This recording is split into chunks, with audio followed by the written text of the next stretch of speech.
Hello everyone. Today I want to share with you my DIY, or let's say I'm sharing on how to bake the characters of Alice in Wonderland cake toppers. Oh, anyway, that's my mouse ear. I accidentally broke it, but I fixed it. And I'm sharing you guys the on how to make it the characters of Alice in Wonderland using edible materials. Yeah, that's my queen. And yes, I made it.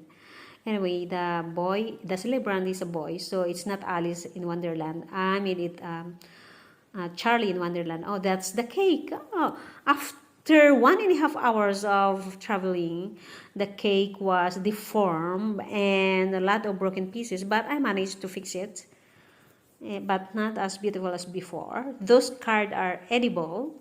Um, uh, the cards are made from glutinous rice. My mouse ear was broken. Yeah, it was broken, but I managed to fix it. Those flowers are made from plain sugar. Anyway, guys, please watch the full video because I'm showing you the different characters of Alice in Wonderland cake toppers. It is a step-by-step tutorial on how to make it. And thank you for watching.